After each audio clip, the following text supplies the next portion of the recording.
There was something really wonderful about this episode. No, it wasn't just that it made me cry like a baby, though I guess there is that. But feels train aside, I felt like this episode brilliantly captured that moment of wonder when you see a baby deer take its first wobbly steps, or a baby duck taking its first leap of faith into the water. Heartwarming, satisfying, but the moment also feels very, very fragile, and you almost fear that it could all come crashing down if you blink. It's not that I'm infantilizing Mio, but now that she's left her abusive home, she is experiencing a lot of firsts, and so we get to see someone who had been so downtrodden and so lacking in confidence finally rise up in a small but very significant way. And this, my friends, is called character growth, and we love to see it. In return for the comb that Kyoka gave her, Mia was determined to reciprocate with a gift, so she happily goes into the city with Yurie to buy some materials to make him a handmade gift.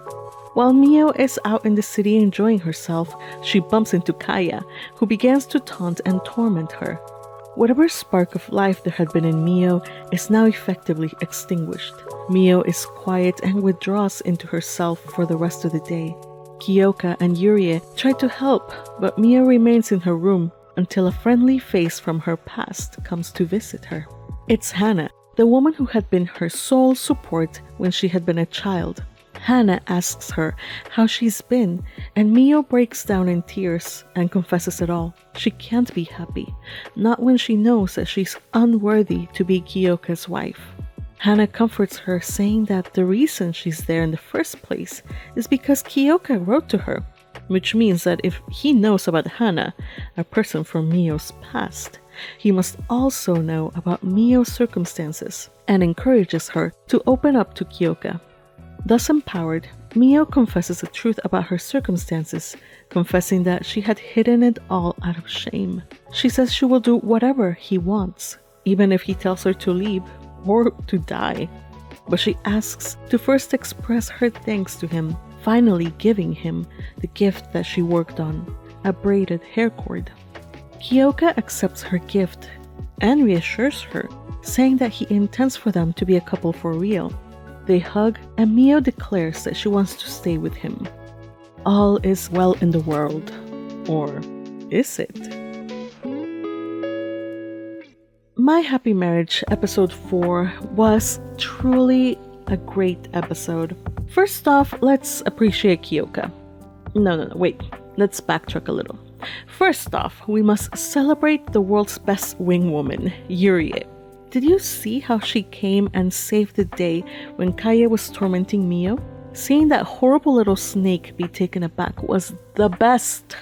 Yuri is the kind of person I want to be. She has a beautiful soul. She's kind and also very wise. She's been a mother figure to these two, giving gentle nudges along the way. And in this episode, she stepped up and helped these two take the next step. For Mio, she's been giving her unconditional support since day one, and in this episode, she encouraged her to try to do something nice for Kyoka. As for Kyoka, Yuri gave him some much-needed love advice. Kyoka initially scoffed at the idea, but she put it in clear terms that he could understand. Thanks to Yuri, Kyoka was able to think of a way to finally be able to get through to Mio. Next, Kyoka. The man, the legend. Thanks to the light novels and the manga, I was already infatuated with him. And it just tickles me silly to see how everyone else that watches this anime is also coming to the same conclusion. Kyoka is an absolute dreamboat. It's not that he's unkind and incapable of love, it's just that he has no experience. Until Mio, he hadn't trusted any woman enough to show his inner squish to. And what a wonderful man he is underneath that cold exterior. He is soft and gentle on Mio, patient as well, and willing to wait for her to open up and do what's in his power to show her that he cares for her. He is a kind man, but unlike the helpless, cowardly Koji, who fumbled his one shot to be a hero to Mio, Kyoka went into action when it counted the most. And when he strode into Miyo's old home and laid down the law, you guys, I swooned. I love that part so much, especially because it was juxtaposed with the scene where Kaya is taunting Mio, thus offering us some much-needed respite, though the prospect of Kaya trying to destroy Mio's happiness, well, it's a little worrying to be honest. And finally, Mio. There are so many feelings. First, every night Mio is plagued by dreams about the past. I can only wonder if this is just a framing device to tell us more about her childhood, or if these dreams are actually a result of some kind of magic at work. Whatever it might be, after this episode I kinda get a little bit of hope. Maybe there's something we don't know about Mio. In this episode, it was also good to see that Mio is taking small steps towards the light. She managed to be courageous enough to talk to Kyoka and tell him the truth. While it might seem like a small thing, after all, we already knew he wouldn't reject her over her lack of magical powers. For Mio, who fears above all to be discarded, this was something truly monumental, and she was able to achieve it only with the help and support of her new family. Mio is growing right before our eyes, and it feels like watching something miraculous take place. Seeing her genuinely smile warmed my soul like sunshine after the rain. Regarding the pacing of the show, it flows so naturally. Mio getting over old fears and traumas is not gonna happen overnight, and though she's escaped her abusive home, she's still going to have bad days. I love how the storytelling in the show helps us see the importance of patience and support from the people around her. It's not on them to fix her problem. Mio must overcome it herself. But she wouldn't have been able to if there hadn't been a Yurie, a Kyoka, or a Hana to give her the strength to get up once again and continue moving in a positive direction. Love isn't magically taking care of everyone's problems here.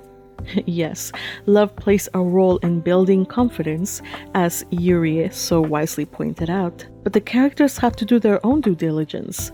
Thank you, author, for avoiding the overused corny tropes that would have us believe that all Mio needs is the love of a good man. Instead, we got poetry in the form of a beautiful montage that wove together music, narration, and stunning visual storytelling. These characters must work out the issues themselves if they are to experience believable character growth. Mio, keenly aware that she's not fit to marry Kyoka and that she can give nothing to a man who already has it all, gives everything of herself by putting her time and effort into making the braided cord even while her heart was breaking. The cold Kyoka knows that he was harsh with Mio at first and now finds himself in a very difficult position. He must earn her trust before she opens up to him, so he brings in someone from Mio's past to comfort her. By the end of the episode, the fact that they can be together feels like a wonderful, hard-earned victory. Communication, kindness, patience, those are the things I love to see in a healthy relationship. I know that our lovebirds are complex individuals, and I'm sure they have some challenges ahead of them. But I think they got what it takes to be happy together, and only hope that whatever happens next, they continue to have the strength and courage to hold on to the happiness that they have found. And in the same way, the show inspires us all to do the same. Thank you for watching. See you on the next episode.